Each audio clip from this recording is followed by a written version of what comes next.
mempersembahkan Sandiwara Radio Saur Sepuh dalam kisah Pesanggrahan Keramat.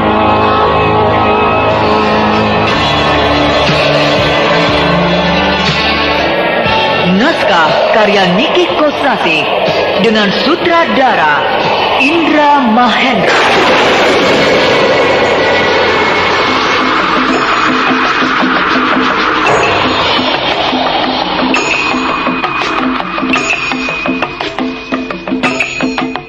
Pada babak terdahulu diceritakan, di Goa Pantai Selatan telah terjadi sebuah peristiwa yang menggemparkan. 10 orang penjahat berpakaian merah-merah bersenjata lengkap menyerbu para buruh yang sedang bekerja membuat pesanggrahan. Semuanya dibunuh. Begitu pula pimpinan pekerjaan itu bersama wakilnya, yaitu Juragan Watu Gilang dengan Astuna tewas dibantai oleh penyerang gelap tersebut. Setelah membantai buruh-buruh pekerja pesanggrahan beserta pimpinannya, ke-10 penjahat itu kemudian membakar dan meledakkan Goa Keramat tersebut.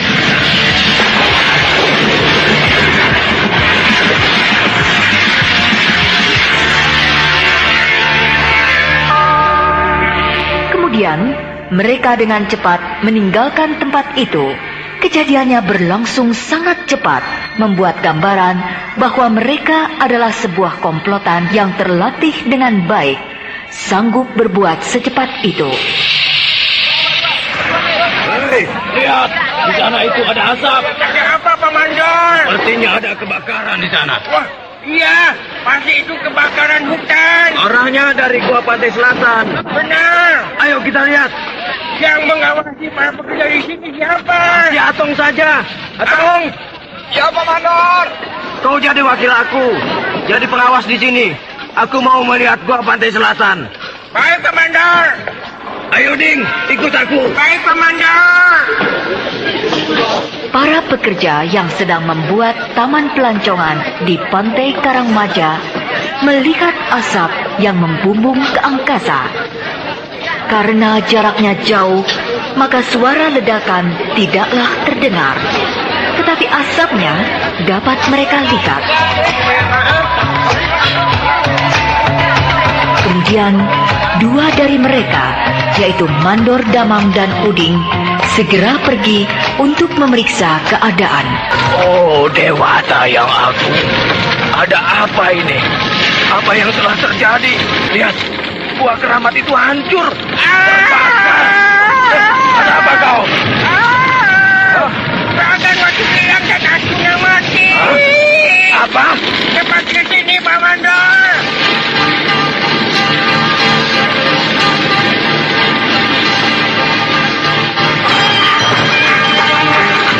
Lihat, Pak Mandor, Juragan Watu Gilang lehernya hampir putus dan Astuna perutnya robek, Pak Mandor. Ada pembunuhan. Iya. Juragan Watu Gilang dan Astuna dibunuh.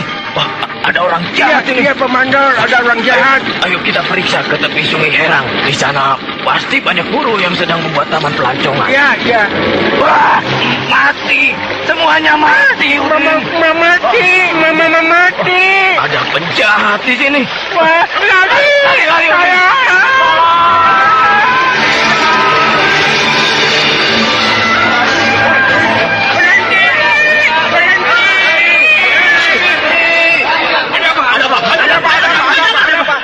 Semuanya, dengar. Di Goa Pantai Selatan ada kejadian. Juragan Watu Gilang dan semua buruh-buruh pembuat taman pelancongan dibunuh penjahat. Goa Pantai Selatan dibakar, hancur. Hei, semuanya kumpul. Jangan berpencar-pencar. Siapkan senjata. Golok, linggis, cangkul, pisau, apa saja. Semua siap. Ada penjahat. Siapa yang bisa menunggang kuda dengan cepat? Baik. Aku sendiri yang akan pergi ke desa Halimun untuk memberi laporan. Kalian tetap di sini. Jangan berbuat apa-apa.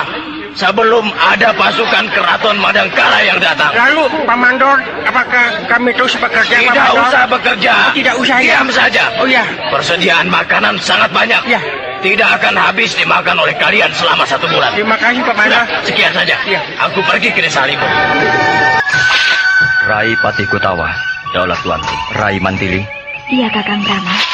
Pemandian itu aku rasa terlalu kecil. Aku ingin memperbesar pemandian itu. Bagus begitu, Kakang. Kecil dan mungil. Tapi kalau diperbesar kan tidak apa-apa. Betul, Kakang. Tapi pemandian itu pemandian keputren. Yang boleh mandi di pemandian keputren itu hanya Kanda Dewi Harnum, Kanda Dewi Pramita, dan saya. Jadi besarnya sebesar itu cukup. Kakang Brahma, Kakang kan hanya punya istri 2. Tidak punya selir. Lain halnya kalau seperti raja-raja yang lain. Istrinya banyak. Selirnya sampai 10 lebih. Nah, memang perlu punya pemandian yang besar. Supaya selir-selir itu bisa mandi bersama-sama semuanya. Lalu Kakang bersembunyi di sebuah ruangan. Mengintip lewat lubang pengintipan. Ya kan? Hush. Apa kau ingin aku punya selir yang banyak? Oh, awas ya. Kalau Kakang Brahma kawin lagi, punya selir, saya bawa Kanda Dewi Harnum dan Kanda Dewi Pramita minggat ke Pajajaran. Terus berdiam di sana. Tidak akan pulang ke sini untuk selamanya. Oh, tumben. Kakang Brahma biasanya tidak terlalu merisaukan segala apa yang ada di Keputren. Tapi kali ini, pertamanya aku merasa gerah, Kutawa. Gerah? Iya. Semenjak tadi malam, aku merasa gerah. Udaranya rasanya panas. Apakah Kakang sakit? Tidak. Kakang? Kakang Brahma, kenapa? Ada apa ini? Panas. Panas. Badanku panas.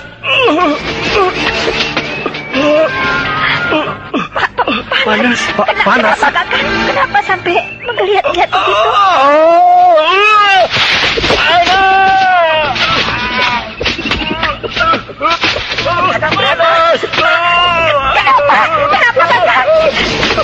Kenapa berguling-guling di tanah? Tabib, mana tabib? Mana tabib? Tabib! Ayo cepat.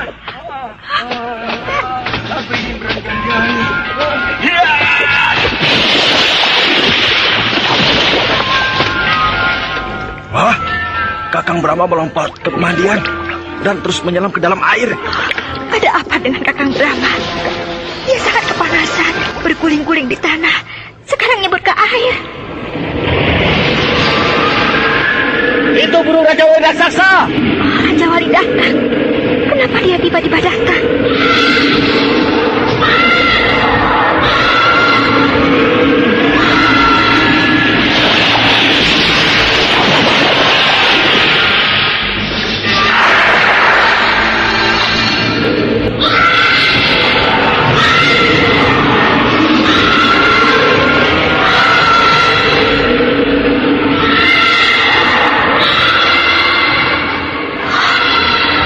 Terjun ke dalam air, menyambar Kakang Brahma.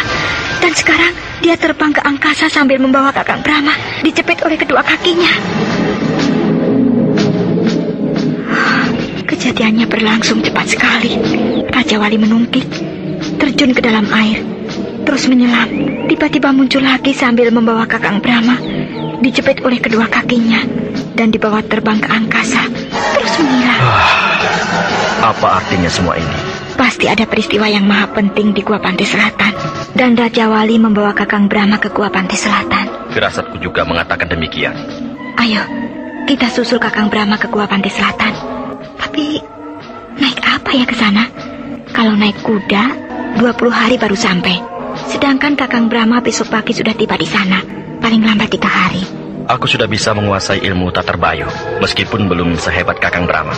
Tapi kecepatanku dalam berlari tidak terpaut jauh dari Kakang Brahma. Iya, benar. Aku digendong saja, sebab sama sekali aku tidak bisa ilmu tatar bayu. Iya, cepatlah naik ke punggungku. Baik. Hup.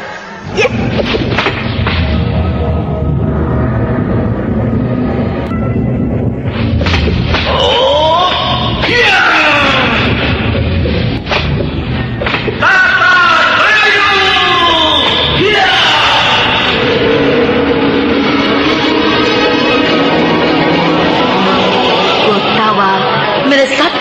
ke Goa Pantai Selatan. Tubuhnya berkelebat-kelebat laksana kilat. Mantili yang menempel di punggung Gotawa mempererat pegangannya sebab ia merasa ngeri. Alam sekeliling seakan-akan bergerak sangat cepat.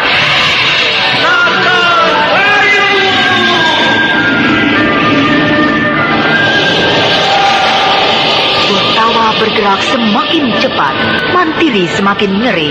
Melihat alam seolah-olah berputar-putar, membuat pandangan matanya menjadi kabur. Akhirnya, Mantili lebih baik memejamkan matanya. Gotawa terus berkelebat.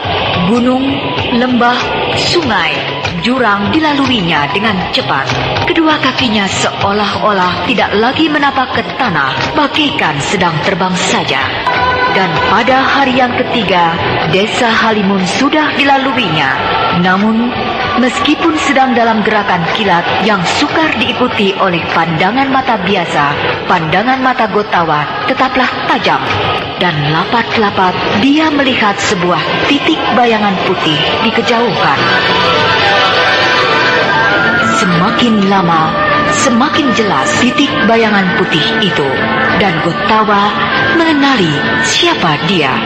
Seorang penunggang kuda sedang memacu kudanya dengan kecepatan tinggi, seakan-akan sedang dikejar setan.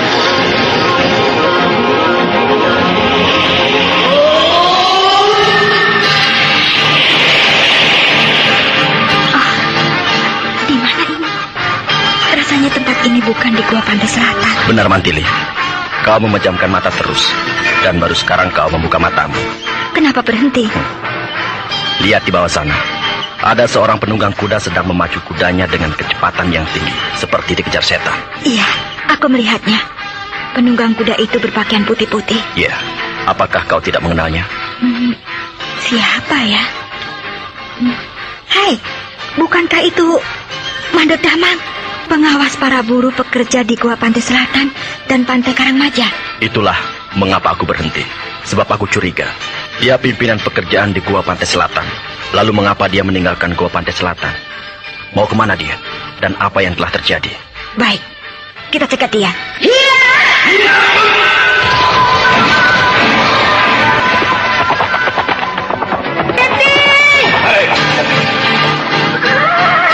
Oh, Gusti Ayu Dewi Mantili. Mandor Damang, ada apa dengan kau? Cepat, turun dari kuda. Daulat Gusti Ayu. Hup, ya.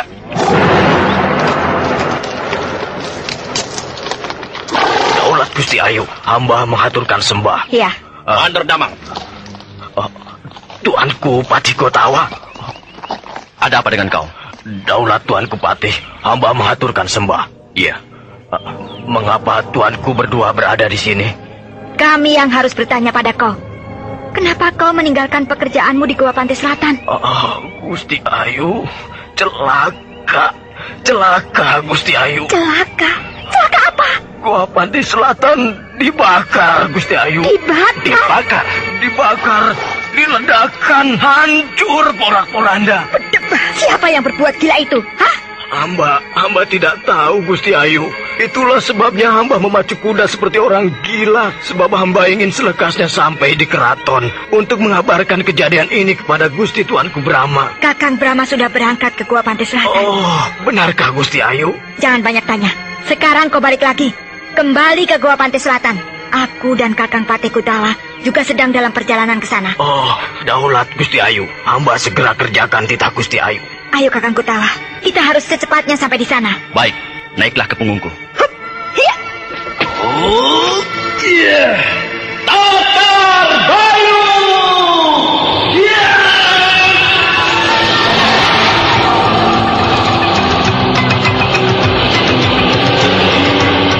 Luar biasa.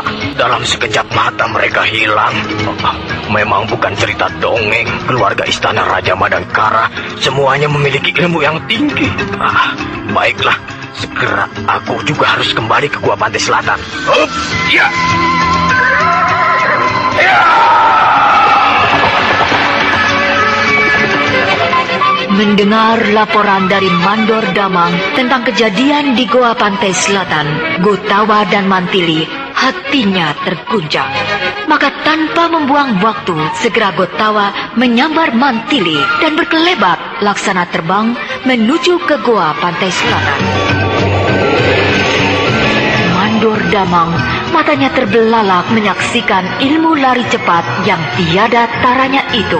Meskipun dia sudah mengetahui bahwa keluarga Raja Diraja Madangkara semuanya memiliki ilmu yang tinggi, namun tak urung juga dia terkagum-kagum. Rasa kagumnya kemudian berubah manakala ingat kepada perintah Patih Gotawa. Maka segera dia melompat ke punggung kuda dan balik kembali ke goa pantai selatan. Mandor Damang memacu kuda tanpa henti dalam kecepatan yang tinggi. Patih Gotawa yang menggendong Mantili berkelebat-kelebat laksana kilat membelah buana menuju ke goa pantai selatan.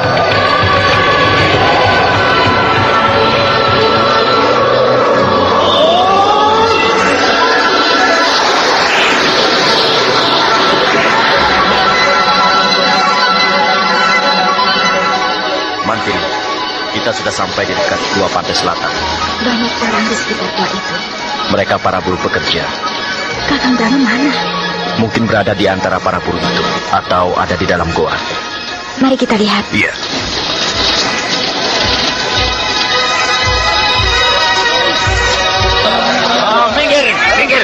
Minggir. Tuanku Patih Gotawa dan Bujaya Dewi Mantili datang.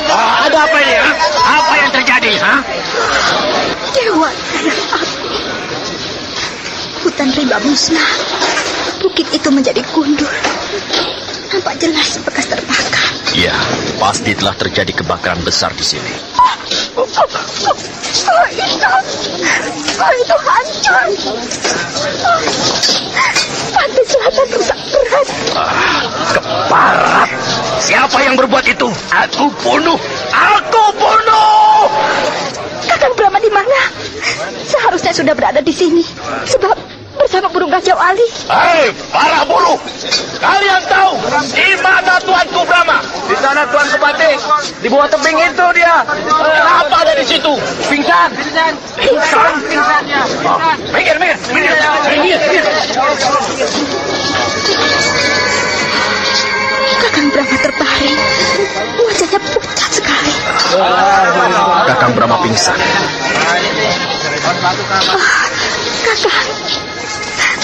Kakang Brahma. Kenapa sampai begini? Coba semuanya diam. Jangan ribut saja. Diam semuanya.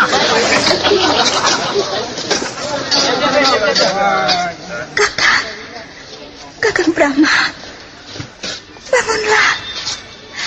Bangunlah kakang. Iya. Goa pantai selatan adalah merupakan segala-galanya bagi Kakang Brahma. Dia tidak tahan melihat kenyataan. Tempat yang dipuja-pujanya hancur berantakan seperti ini. Luapan rasa yang hendak meledak diredamnya di dalam hati. Ya, itulah yang membuat Kakang Brahma pingsan.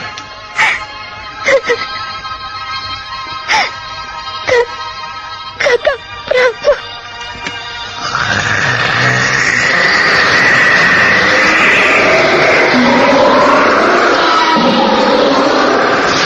Tuanku Brahma bangkit dari pingsan, terus berdiri, lalu menggeram, dan perlahan-lahan wujud dirinya berubah menjadi raksasa.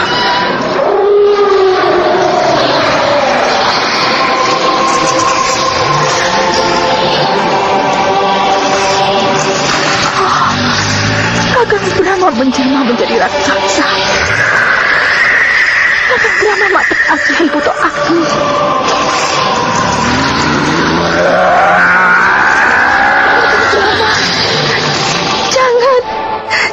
Jangan gelap mata. Kenapa harus mengerahkan Ajian Puto Agni? Sadarlah kakak, betapapun hancur hati kakak, tapi janganlah lupa kepada Purwadaksi. Sadarlah Kakang Brahma. Saya mohon, kembalilah. kembalilah kepada wujud semula. Wujud Brahma Kumbara, seorang ksatria sejati.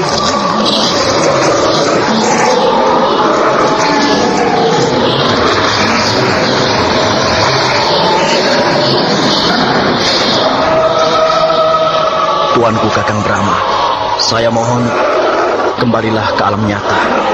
Saya mengerti tuanku mengalami goncangan jiwa, tapi janganlah ajian Buto Agni menjadi pelariannya. Tak ada gunung yang tak hancur, tak ada samudra yang tak kering, tak ada rimba yang tak musnah. Bila tuanku mengamuk dengan ajian Buto Agni demi rakyat Madangkara, hamba mohon kembalilah ke wujud yang semula.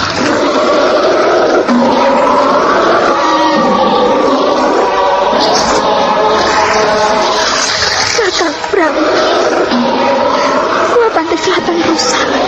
Hutan rimba serta alam di sekitar sini rusak semuanya. Apakah Kakang akan menambah parah keadaan?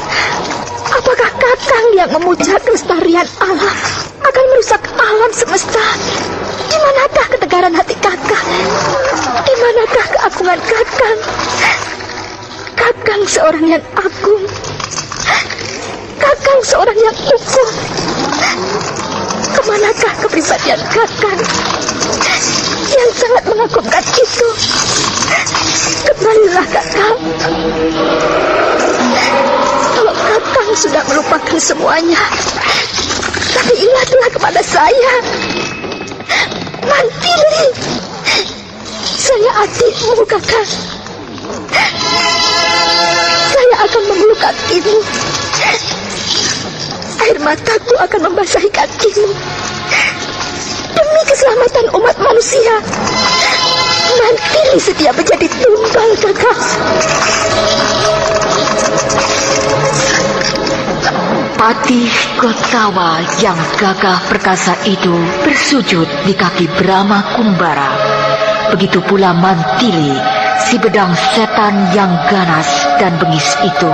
Air matanya bercucuran membasahi kedua kaki Brahma Kumbara.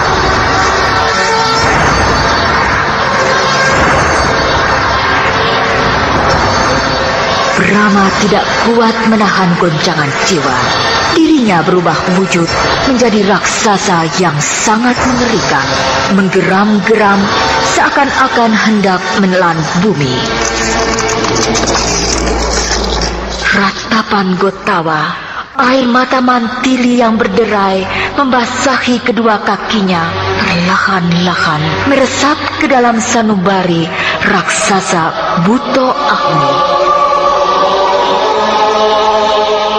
Dan secara perlahan-lahan pula, raksasa Buto Agni yang mengerikan itu mengecil, mengecil, dan mengecil kembali.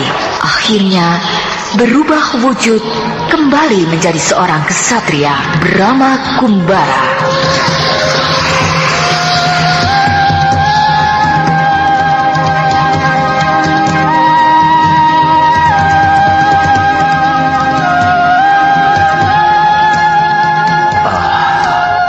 Bangunlah Gotawa, bangunlah adikku Mantili. Semuanya telah berakhir. Kakang Brahma, rasa syukur yang tidak terhingga. Kakang telah kembali ke alam nyata. Hamba sangat bahagia. Tuanku telah kembali kepada yang utuh. Tuanku Brahma Kumbara. Marilah kita duduk-duduk di sana, di tepi sungai kecil yang sejuk itu. Ajak semua buruh dan para pegawai untuk berbincang-bincang dengan kita. Daulat tuanku Kakang Brahma. Oi, semuanya berkumpul. Kasihan mereka. Mereka sangat ketakutan. Berlarian, bersembunyi, bertebaran ke sana kemari. Jangankan mereka, saya sendiri merasa ngeri melihat wujud Buto Agni. Ya, aku hampir saja kehilangan kendali diri. Kejadian ini benar-benar membuat aku gelap mata. Pandangan mataku berkunang-kunang. Dan aku ambruk, pingsan. Belum pernah aku mengalami goncangan jiwa sehebat ini. Sampai-sampai tanpa aku sadari, ajian Buto Agni menerjang sekujur tubuhku, sehingga aku menjelma menjadi raksasa yang menakutkan. Tapi sekarang aku sudah sadar, keadaan diriku sudah kembali seperti semula. Meskipun perasaan sakit hati masih bergayut dalam relung hatiku. Saya mengerti, Kakang. Jika saya seperti Kakang, tentu saya pun akan gelap mata mendapat goncangan jiwa yang luar biasa seperti ini. Aku menarik kesimpulan. Tapi apakah tidak ada salahnya juga kita mencari keterangan siapa pelaku semua ini? Tentu, Mandili. Dan memang harus. Bukan untuk kita binasakan si perusak itu, tapi kita ingin tahu apa maksudnya merusak gua Pantai Selatan. Betul, Kakang. Ada yang datang. Seorang penunggang kuda. Mandor Damang itu. Mandor Damang. Rupanya Mandor Damang benar-benar sudah menjadi gila, memacu kuda terus-menerus tak henti-hentinya. Sehingga jarak sejauh itu dari sekitar desa Halimun sampai ke sini ditempuhnya hanya dalam 1 hari. Tuanku Raja Agung Madangkara. Kemarilah, Mandor Damang. Hamba mengaturkan sembah, tuanku. Duduklah dengan tenang. Aturlah napasmu. Tubuhmu kotor sekali, penuh debu. Pakaianmu tidak karuan, kumal, dan kau nampak sangat letih. Juga aku lihat kudamu sudah kepayahan. Tuanku, hamba takut terlambat. Hamba memacu kuda. Akan banyak yang aku tanyakan kepadamu. Ya, daulat, tuanku.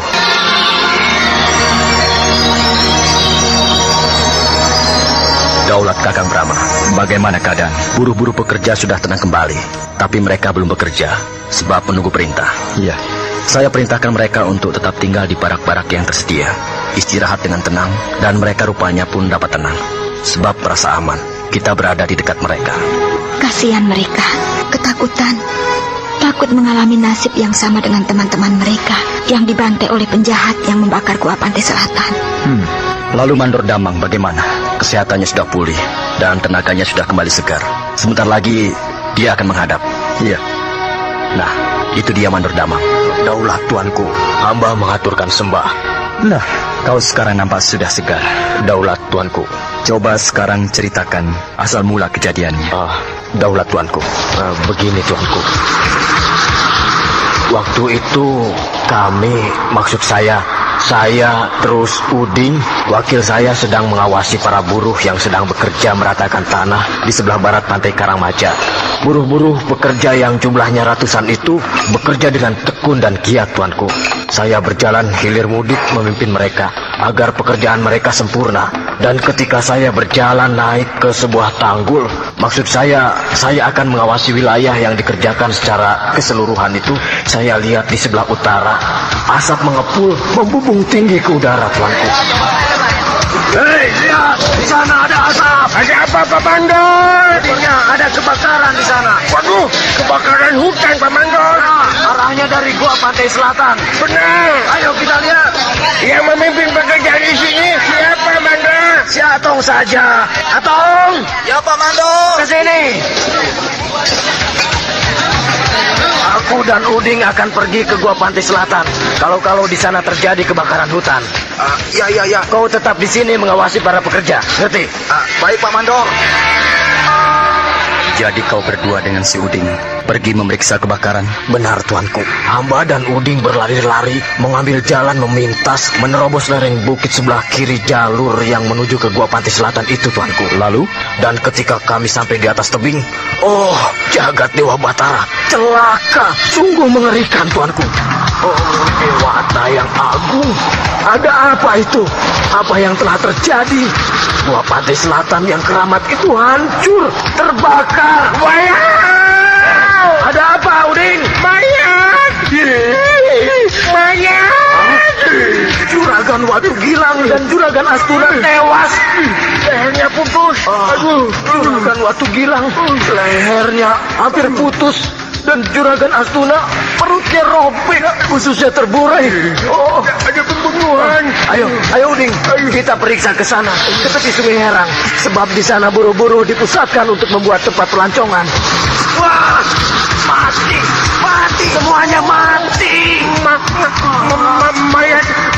berserakan. Ada penjahat di sini. Lari.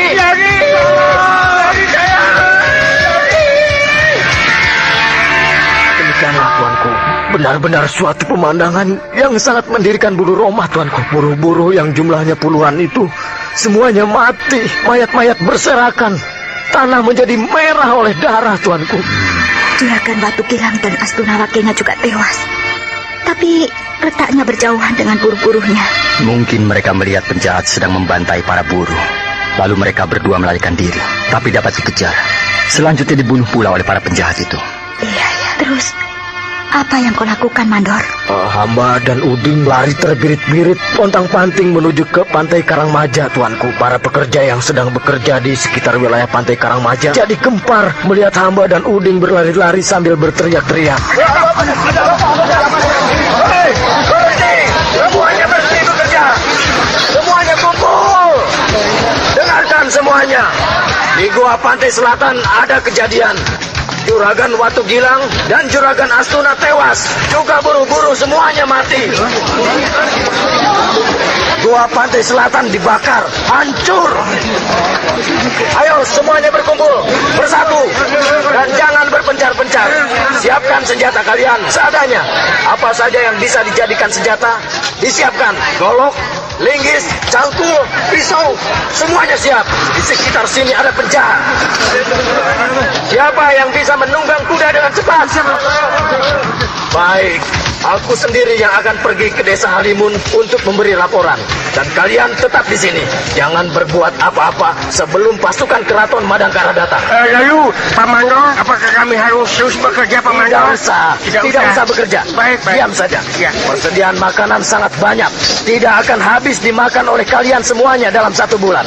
Sudah, sekian saja. Aku akan segera berangkat. Demikianlah tuanku, hamba segera memacu kuda menuju desa Halimun dan pada kedua harinya bertemu dengan tuanku Patiko Tawa dan Gusti Ayu Dewi Mantili.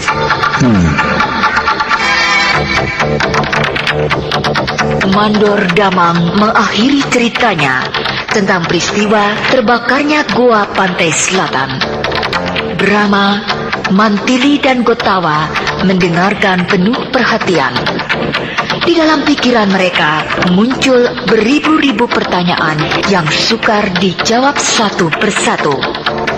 Semuanya duduk menunduk, menegur, mencari jawab akan peristiwa yang paling rumit itu.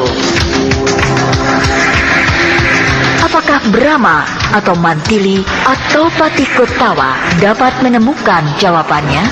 Pada babak terdahulu diceritakan Brahma yang semula bermaksud mengembara untuk melacak para durjana, berhubung mendapat keterangan yang penting dari Bongkeng, maka balik kembali ke Madangkara dan Bongkeng ikut serta.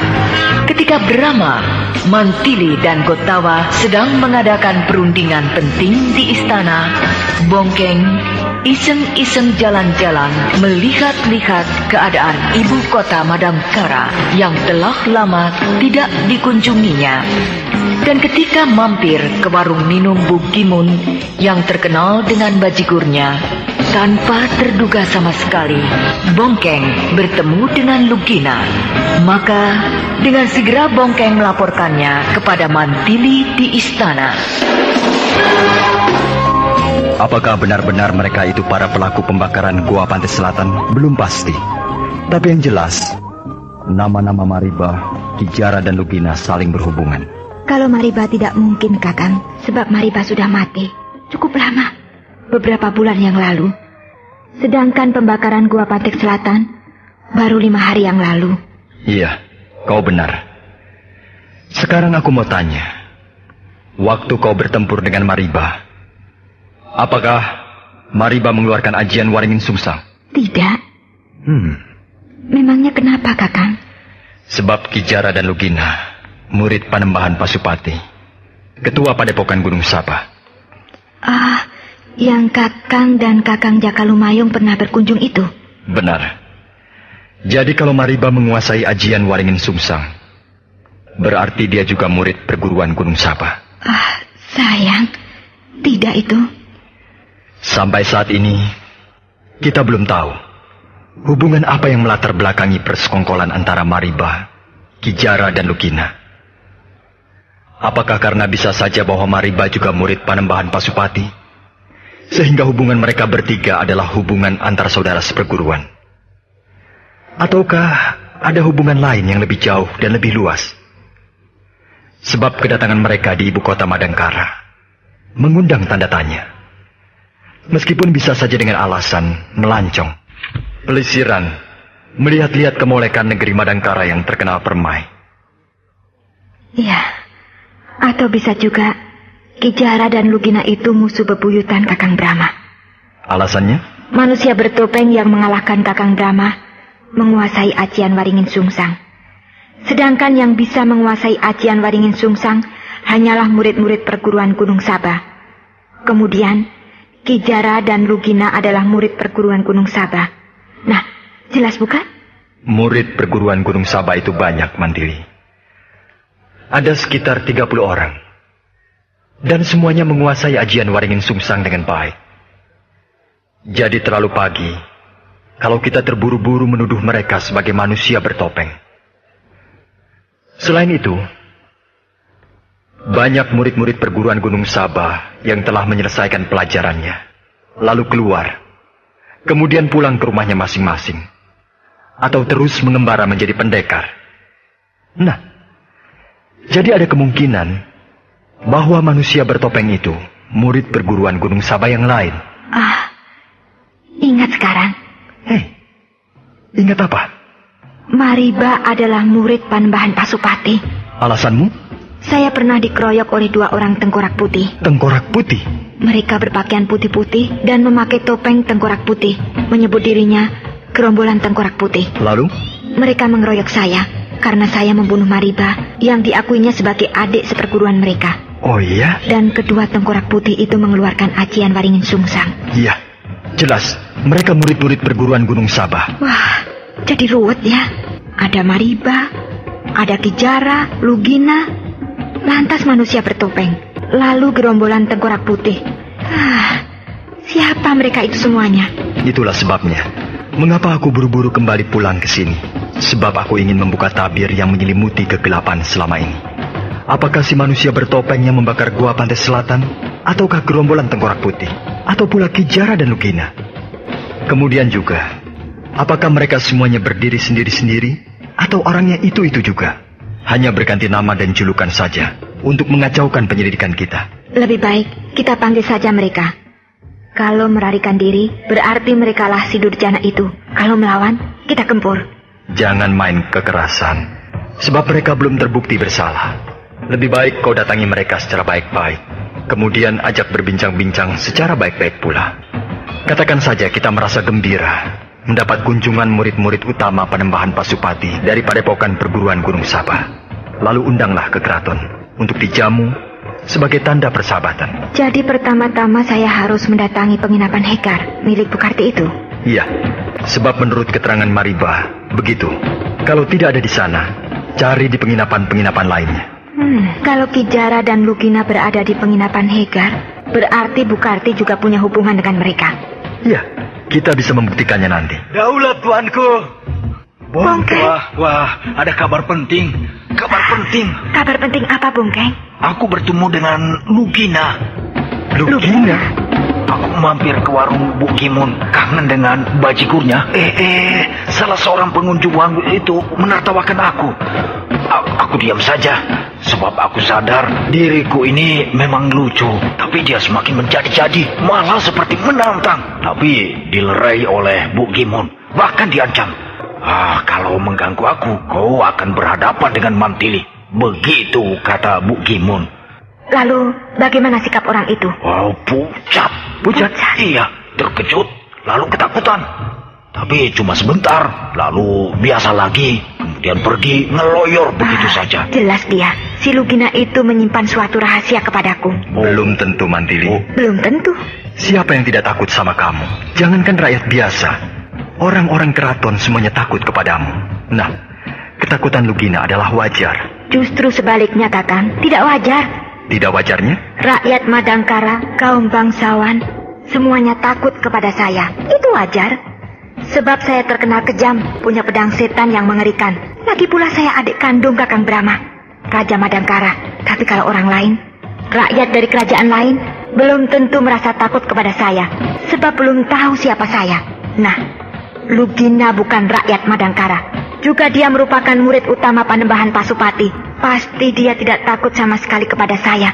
Tapi kenyataannya, dia langsung pucat dan ketakutan ketika mendengar nama saya disebut-sebut. Berarti dia sudah tahu siapa saya. Oh, mungkin dia sudah mendengar kehebatanmu, Mantili. Jadi, dia merasa gentar. Kalau cuma mendengar, malah akan membuatnya penasaran. Sebab tabiat para pendekar, murid-murid utama dari suatu perguruan, kalau mendengar ada seorang jago, biasanya penasaran, ingin menjajal, mengukur kehebatan lawan. Iya, betul. Mantili, ketakutan Lugina mungkin karena kau bisa membunuh Maripa. Rasa gembira mendapat kunjungan dua orang murid utama Panembahan Pasopati dari padepokan Gunung Sabah. Untuk itu mereka akan menjamu kalian di keraton. Hah? Menjamu kami? Begitulah yang diucapkan oleh Mantili tadi itu. Bohong, itu jebakan, perangkap. Brahma memang pernah berkunjung ke Gunung Sabah berdua dengan Jaka Lumayung, kakak seperguruannya. Ah, benarkah? Ya. Apa maksudnya? Entahlah. Tapi kami menduga Brahma ingin menyelidiki kehebatan Ajian Waringin Sungsang. Kok aneh? Maksud Bukarti? Kalau tuanku Brahma datang ke padepokan Gunung Sabah dengan tujuan menjajaki kehebatan Ajian Waringin Sungsang, berarti dia tahu bahwa manusia bertopeng yang pernah bertarung dengan dia adalah kau atau salah seorang murid Panembahan Pasopati. Menuduh aku langsung mungkin dia masih ragu-ragu sebab tidak ada bukti kuat. Tapi kalau menduga salah seorang murid padepokan Gunung Sabah itu mungkin. Jadi panjang juga buntutnya. Bagaimana Lugina? Apa kita terima undangan Mantili dan Brahma dalam perjamuan di keraton? Tidak. Aku tidak mau dijebak. Iya, lebih baik tidak usah. Sebab aku sudah bilang kepada Mantili bahwa kalian sudah pergi. Jadi kalau tidak datang, nampaknya kan wajar. Yang aku heran katanya Brahma mengembara, melacak jejak orang-orang yang membuat huru hara di Goa Pantai Selatan. Tapi kok tiba-tiba mendadak pulang kembali? Iya, aku khawatir Brahma sudah mencium rencana kita. Ya, juga tiba-tiba muncul si Bongkeng. Manusia aneh itu munculnya bersamaan dengan pulangnya Brahma. Jangan-jangan si Bongkeng itu yang telah memberikan keterangan penting kepada Brahma, sehingga dia membatalkan pengembaraannya. Ya, kita harus waspada terhadap si Bongkeng. Sebab manusia yang bentuknya tidak lumrah seperti itu biasanya memiliki otak yang encer dan licin seperti belut. Ya, lalu bagaimana sebaiknya? Aku malah jadi takut sebab aku sudah berbohong pada Mantili. Kalau sampai dia tahu kalian masih ada di sini, habislah riwayatku. Kita lihat perkembangannya. Apakah Mantili akan mengerahkan para prajurit keraton memeriksa setiap penginapan yang ada di ibu kota Madangkara ini atau tidak? Kalau ya, berarti Mantili percaya kepada omongan Bukarti. Dan kalau tidak, berarti dia akan memata-matai penginapan ini. Apakah benar aku dan Lugina sudah pergi ataukah masih ada? Wah, kalau sampai terjadi begitu malah aku. Jangan terlalu cemas. Aku dan Lugina bukan orang-orang yang tolol yang dengan mudah bisa dikelabui. Bukarti tenang saja, kami akan melindungi Bukarti. Iya ya.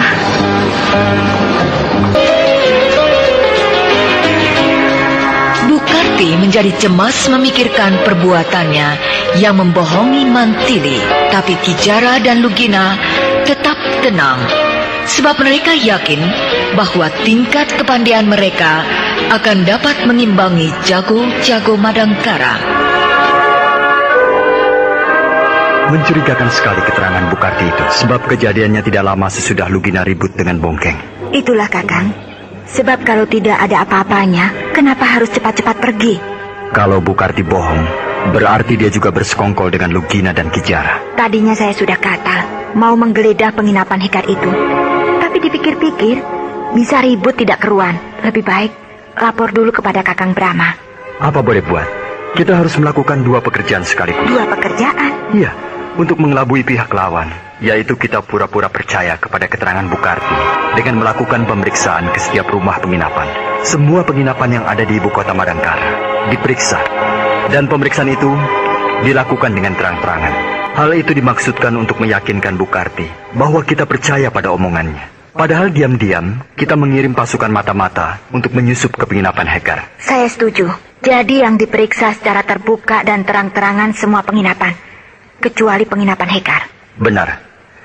Penginapan Hegar jangan diperiksa, sebab kau sudah menemui Bukarti pemiliknya.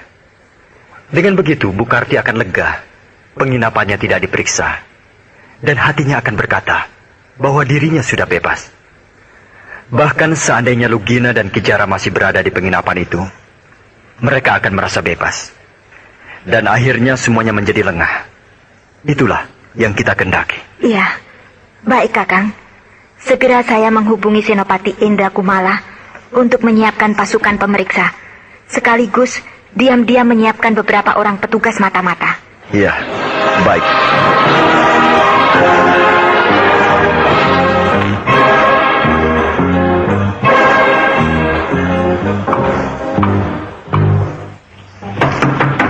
Siapa?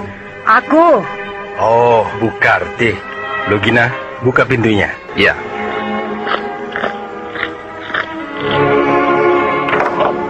Wah, ramai. Ramai apaan? Semua penginapan diperiksa secara serempak. Tiap penginapan diperiksa oleh satu regu tentara keraton. Lalu penginapan ini diperiksa juga? Tidak. Kalau tidak, kenapa jadi cemas? Siapa tahu akan diperiksa juga. Ya. Aku rasa tidak. Sebab kemarin Mantili sendiri yang datang ke sini. Lalu dijawab oleh Bukarti bahwa kita berdua tidak ada. Jadi penginapan Hegar ini sudah bebas dari pemeriksaan. Apa tidak ada kemungkinan diawasi secara tersembunyi, dimata-matai? Seperti yang aku katakan, kemungkinan itu ada.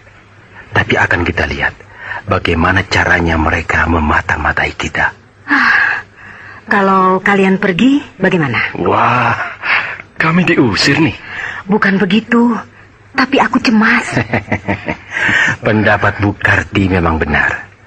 Meskipun aku dan Lugina bisa mengadakan perlawanan, bahkan dengan Brahma kami berani, tapi akibatnya bagi Bukarti akan gawat. Sebab akan ketahuan bahwa kita sebenarnya masih berada di penginapan ini. Dengan begitu, Bukarti akan ditangkap dengan tuduhan memberikan keterangan bohong kepada Mantili. Itulah, aku jadi takut. Baiklah Bukarti, kami akan pergi. Bukan karena takut, tapi demi keselamatan Bukarti. Dan juga kami sudah terlalu lama bercokol di penginapan ini. Sudah waktunya bagi kami untuk malang melintang menjagoi dunia persilatan. Terserahlah apa yang akan kalian lakukan. Tapi jangan di penginapanku ini. Tapi ini siang hari. Kalau kami keluar dari sini, akan ketahuan. Tidak ada yang kenal dengan kalian. Mantili dan Brahma pun tidak pernah melihat wajah-wajah kalian. Sebab dalam setiap bentrokan, kalian kan selalu memakai topeng. Kami tidak takut sama Brahma dan Mantili. Tapi itu tuh, si cebol jelek itu. Siapa namanya? Oh, Bongkeng. Nah, dia itu. Dia kenal betul terhadap aku. Kalau dia melihat aku, wah, pasti dia berteriak-teriak memanggil Mantili. Iya ya, benar juga. Sudah. Nanti malam saja. Kalau perlu memakai pakaian tengkorak putih. Lugina, beres? Beres. Kita lewat atas saja, melompat-lompat di atas genteng. Baik.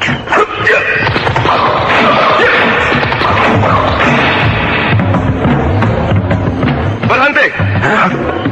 Gila, kita dikurung. 10 orang berpakaian hitam-hitam, semuanya membawa senjata pedang. Cepat Lugina, pakai topeng. Iya. Kalian ditangkap. Ditangkap? Malam hari berada di atas genteng rumah penginapan Hegar dan memakai topeng, menunjukkan dengan jelas bahwa tujuan kalian tidak beres. Kami bukan pencuri. Tidak peduli, perampok, begal, pemeras, dan sebagainya. Sebab kalau kalian orang baik-baik, tentu tidak akan melalui jalan di atas genteng. Kalian juga sama saja bukan? Malam hari berada di atas genteng, berpakaian hitam-hitam dan membawa senjata. Kami petugas. Petugas atau maling? Jangan banyak mulut. Lekas buka topeng dan duduk. Wah, galak juga prajurit Madangkara ini. Tidak semudah itu, sobat. Baik. Pasukan, tangkap.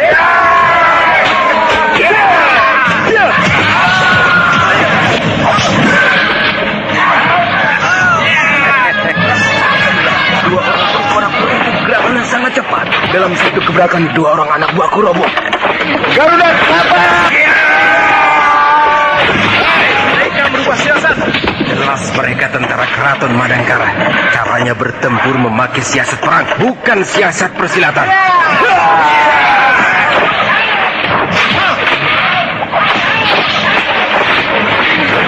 Juragan. Jangan ribut, jangan ribut. Juragan, celaka. Di atas genteng ada yang berkelahi. Banyak sekali, Juragan. Bahaya. Benar dugaanku, tentara keraton memata-matai penginapan ini. Ternyata, begitu Ki Jara dan Lugina baru keluar dari kamar mereka, melompat ke atas genteng, langsung dikepung. Berarti sudah lama mereka mengawasi tempat ini. Betul, Juragan. Sejak tadi siang, memang ada beberapa orang yang mengawasi penginapan kita ini. Ya, dari seberang jalan sana. Oh, kenapa kau tidak bilang dari tadi siang? Saya kira tidak akan gawat seperti ini, Juragan. Dasar pelayan dungu. Pelayan! Ya, Juragan. Bantu aku. Bantu apa, Juragan? Jangan banyak tanya. Ikuti perintahku. Baik, Juragan.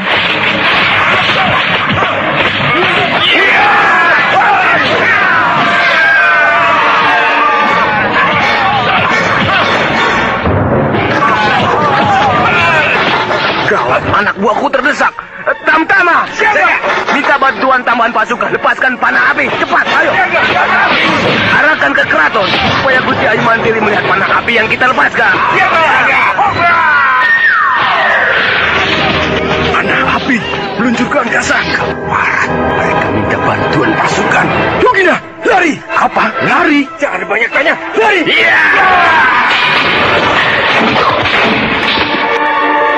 Bukan main, lompatan mereka cepat bagai kilat. Dalam sekejap mata, lenyap dari pandangan mata. Betapa tinggi ilmu kedikdayaan dua orang tengkorak putih itu. Juragan, pertempuran di atas genteng sudah berhenti. Jangan hiraukan. Ayo bereskan semua barang-barang itu, buntel dengan kain. Kenapa Juragan tergesa-gesa mengumpulkan barang-barang perhiasan yang mahal-mahal ini? Emas, intan, berlian. Dan mau dibawa kemana, Juragan? Mengungsi. Mengungsi? Sebentar lagi, penginapan kita ini akan digerebek oleh tentara keraton. Kalau kau ingin selamat, ikut aku. Kalau tidak, kau boleh tinggal di sini dan digantung di alun-alun. Ada apa sih, Juragan? Jangan banyak tanya. Nanti aku jelaskan. Sekarang, secepatnya kita harus meninggalkan penginapan ini. Pergi ke rumah rahasia. Lewat jalan belakang, melalui lorong belakang pasar, kita akan sampai di pinggir kali di luar kota. Nah, di sana kita aman. Baik, Juragan.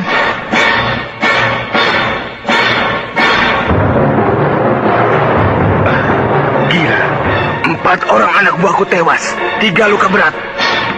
Mereka datang? Iya, pasukan berkuda yang datang.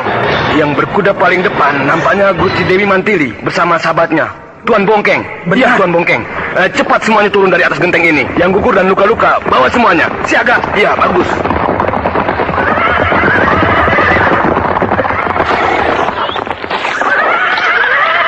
Daulat Gusti Ayu. Kenapa kau melepaskan panah api?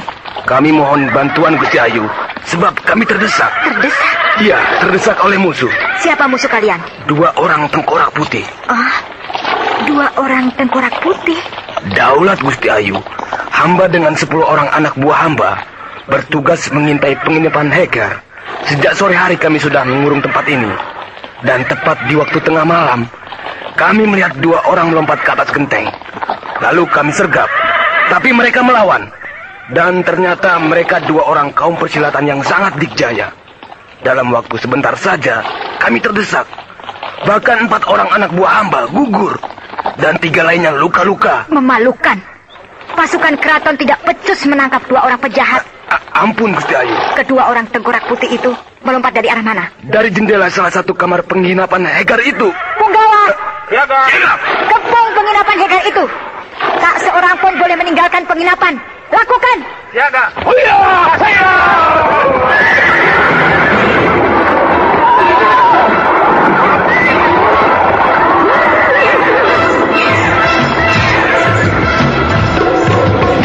Perwira! Siaga! Kau kembali ke keraton. Siaga! Anak buahmu yang gugur dan luka-luka, bawa semuanya. Siaga! Bongkeng, Ya. jangan bengong saja. Ayo ikut aku. Baik. Dia.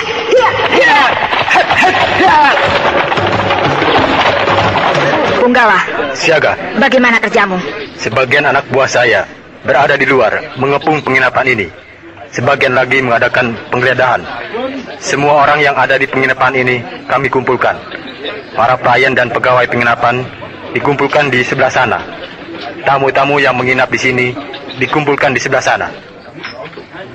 Ya, Bukarti mana? Bukarti? Siapa dia, Gusti Ayu? Pemilik penginapan Hekar ini. Wah, hamba tidak tahu, Gusti Ayu. Tapi semuanya sudah dikumpulkan. Tak seorang pun yang tersisa. Baik, akan aku periksa. Siaga. Diam semua! Kalian para pelayan dan pegawai penginapan Hekar ini. Daulat, Gusti Ayu, daulat. Mana Bukarti? Bukarti majikan kalian. Kami tidak tahu, Gusti Ayu. Kami tidak tahu, Gusti Ayu. Rumahnya di mana? Atau tinggal di sini juga? Di sini, Gusti Ayu. Kamarnya yang mana? Pojok di atas, pojok. Punggawa! Siaga! Bawa orang ini. Suruh tunjukkan kamar tempat tinggal Bukarti. Periksa kamar itu. Siaga. Ayo, ikut. Baik, Tuan. Bongkeng. Ya. Sekarang kita periksa tamu-tamu yang menginap di penginapan ini. Dan kau yang sudah tahu wajah Lukina harus menunjukkannya. Baik. Maaf tuan-tuan, Anda semuanya kami kumpulkan. Sebab kami sedang mencari dua orang tamu penginapan ini yang kami curigai. Maaf, kami mengganggu ketenangan tidur Anda. Dan Anda kami periksa. Bongkeng, Iya. mana yang namanya Lugina? Tamu-tamu ini jumlahnya cukup banyak. Ada 19 orang. Nah, coba yang mana yang namanya Lugina? Bukan. Itu bukan. Tidak ada, Mantili. Keparat. Sudah kabur dia. Daulat, Gusti Ayu. Punggawa, sini cepat. Siaga. Hamba sudah memeriksa kamar Bukarti. Tapi dia tidak ada. Keadaan kamar itu agak berantakan. Ada tanda-tanda bekas melakukan pengumpulan barang-barang secara tergesa-gesa. Berdebah. Bukarti sudah minggat. Kita terlambat, Mantili. Ya, kita terlambat. Mantili memang terlambat. Bukarti yang tahu gelagat tidak beres dengan cepat melarikan diri. Begitu juga dengan Lugina dan Kijara. Mereka berhasil meloloskan diri dari sergapan pasukan keraton. Peristiwa keributan di penginapan Hegar itu disusul dengan datangnya Mantili bersama satu regu pasukan berkuda membuat gempar warga ibu kota Madangkara. Mereka menduga-duga ada sesuatu yang tidak beres dengan penginapan Hegar yang terkenal itu.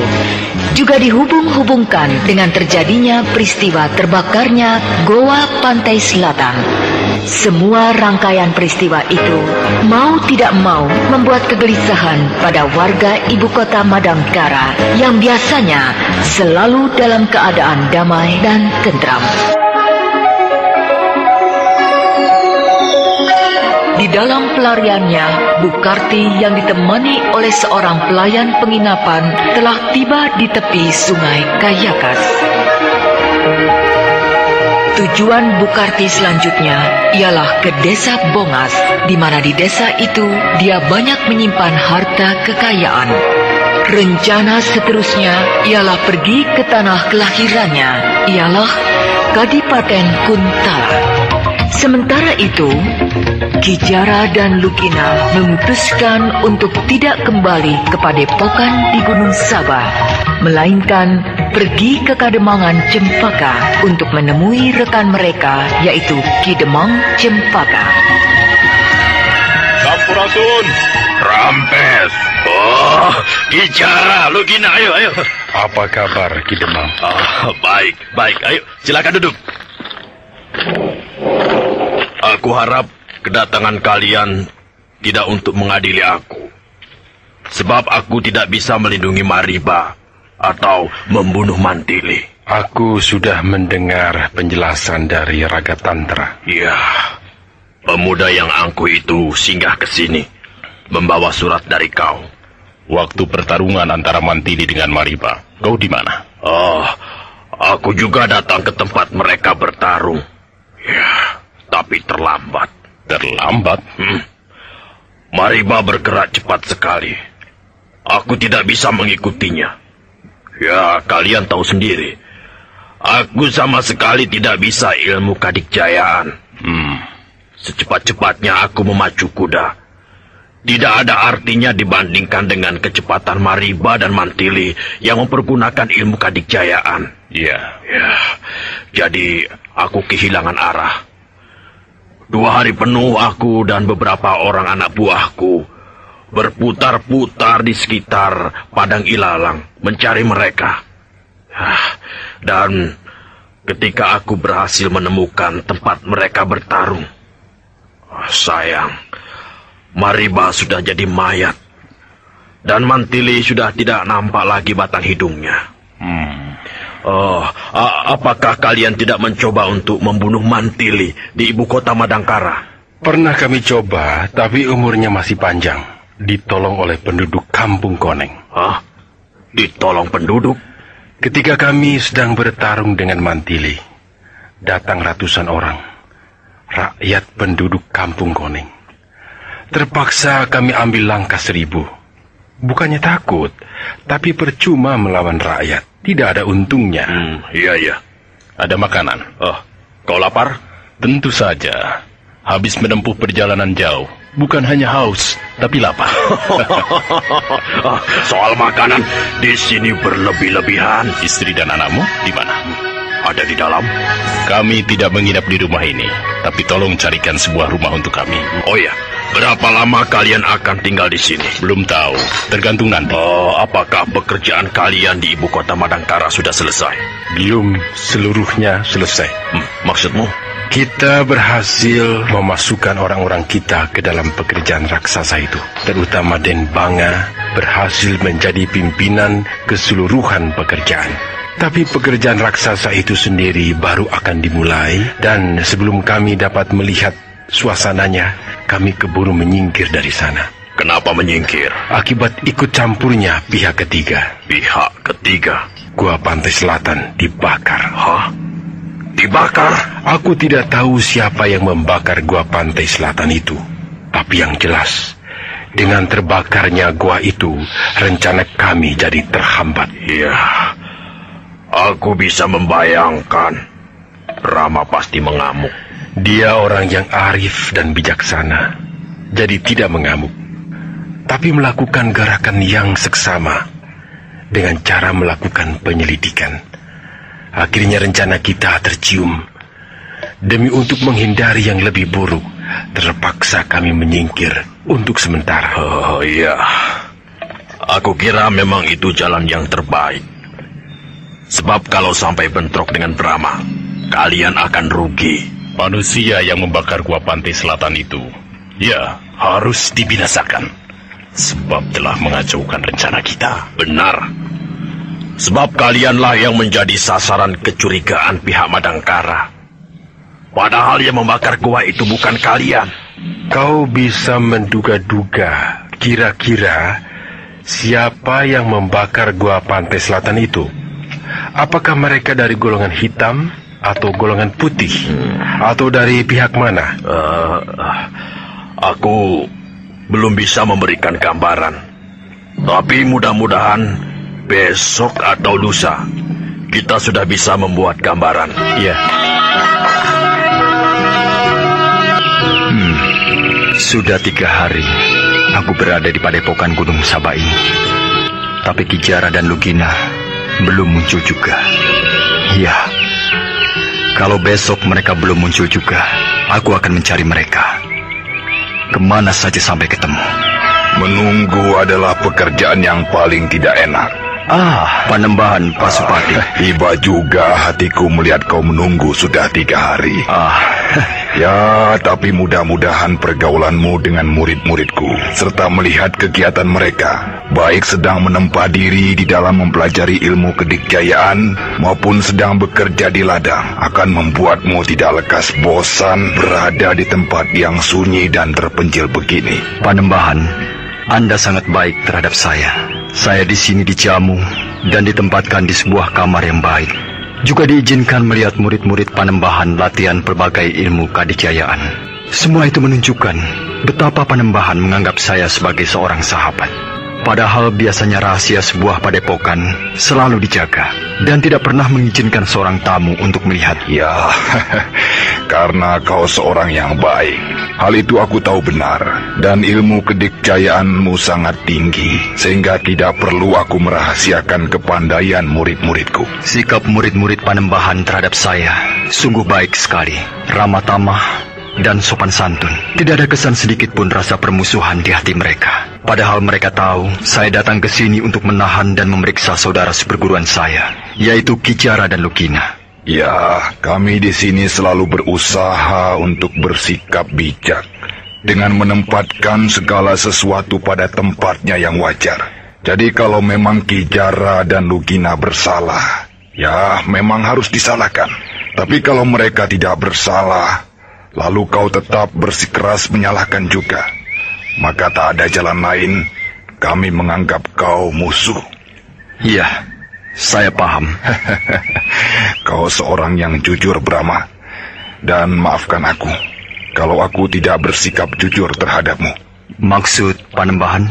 Ya, aku mengizinkan kau menyaksikan murid-muridku berlatih berbagai jenis ilmu kadikjayaan. Tapi untuk ajian Waringin Sungsang, tidak. Oh, iya. Aku harap kau dapat mengerti. Iya, saya dapat mengerti. Dan juga aku rasa ada baiknya untukmu. Sebab tanpa aku tunjukkan, kau akan berusaha sendiri mencari kelemahan ajian Waringin Sungsang, ilmu kadikjayaan kebanggaanku. Iya, Panembahan. Setiap ilmu pasti ada kelebihan dan kekurangannya. Di balik kedahsyatannya tersembunyi kelemahan.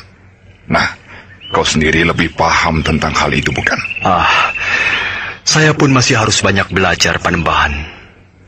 Semakin banyak yang saya tahu, maka ternyata semakin banyak yang saya tidak tahu.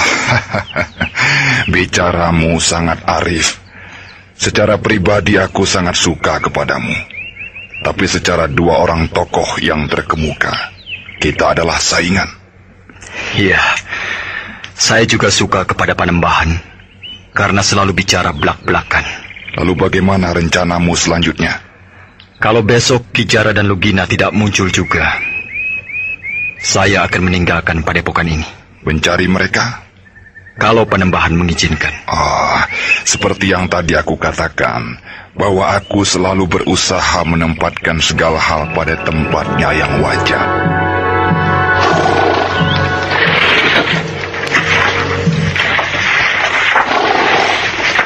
Ayo, berangkat. Sebentar, Juragan. Belum beres. Opak. Kau ini laki-laki atau perempuan? Membereskan barang cuma segini saja, lama sekali. Bagaimana kalau membereskan barang-barang satu pedati penuh? Iya, Juragan. Iya. Cepat. Ini sudah siang. Kalau terlambat, kita bisa kemalaman di jalan. Baik, Juragan. Pedati ini kecil, ditarik satu ekor kuda. Jadi jalannya bisa agak cepat. Mudah-mudahan sebelum matahari terbenam kita sudah melewati hutan Buraong. Iya, Juragan. Sudah, Juragan. Silakan naik. Iya. Sayang. Sayang apa? Desa Bongas ini tenang dan damai. Di sini Juragan memiliki kekayaan yang tidak sedikit. Punya rumah, tanah, sawah, dan kebun. Sayang ditinggalkan begitu saja, kan? Di dalam melacak jejak.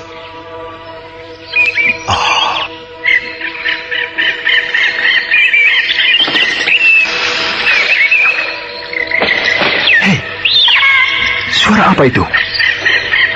Samar-samar aku mendengar suara yang ganjil. datangnya dari arah sana.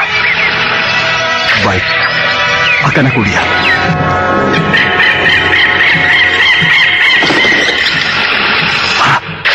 Pertarungan.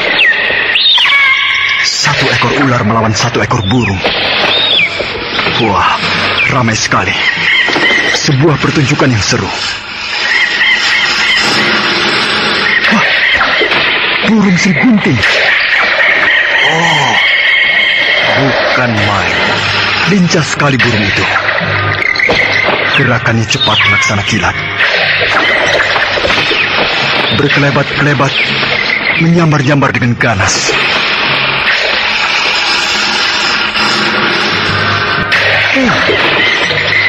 Ular itu warnanya merah. Iya, tidak salah lagi. Ular itu ular Sabah. Ular merah penghuni Gunung Sabah. Yang dulu pernah ditumpas oleh aku dan Kakang Jakalumayu. Bukankah dulu semua ular Sabah sudah musnah? Tapi kenapa masih ada? Dan sekarang bertarung dengan burung sergunting. Ular Sabah itu besarnya hanya sebesar pergelangan tangan. Dan burung sergunting itu juga besarnya biasa saja. Tapi pertarungan mereka luar biasa ramai. Tempat mereka bertarung jadi rusak, berantakan.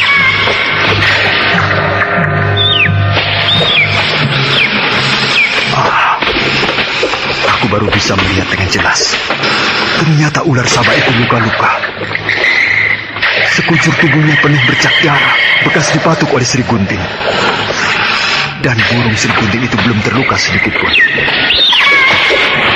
Nah, ular Sabah sudah kepayahan dan terdesak terus. Oh, ular Sabah itu tiba-tiba merubah sikap, membentuk diri sedemikian rupa, seperti bentuk siku-siku. Oh, dewata yang agung, itu sikap Waringin Sungsang.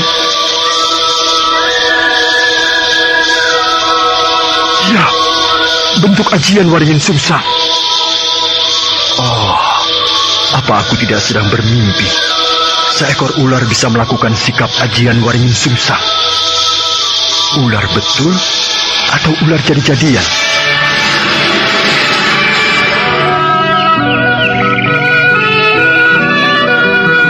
Setelah 4 hari berada di puncak Gunung Sabah, tepatnya di padepokan Panembahan Pasupati, akhirnya Brahma memutuskan untuk meninggalkan padepokan tersebut karena orang yang ditunggu-tunggu, yaitu Ki Jara dan Lugina, tidak muncul juga.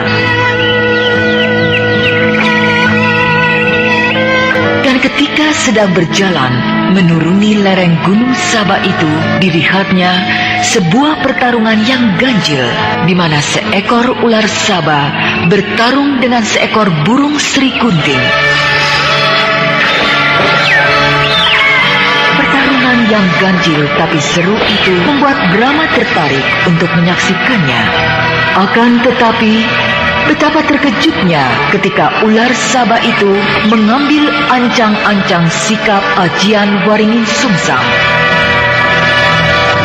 Memang benar, ajian Waringin Sungsang lahir di Gunung Sabah dan ular Sabah hanya terdapat di Gunung Sabah pula. Tapi apakah mungkin ajian Waringin Sungsang yang merupakan jenis sebuah ilmu kadikjayaan tingkat tinggi bisa juga dipelajari oleh seekor binatang? Nah, pendengar yang budiman, marilah kita ikuti lanjutan serial Sandiwara Radio ini.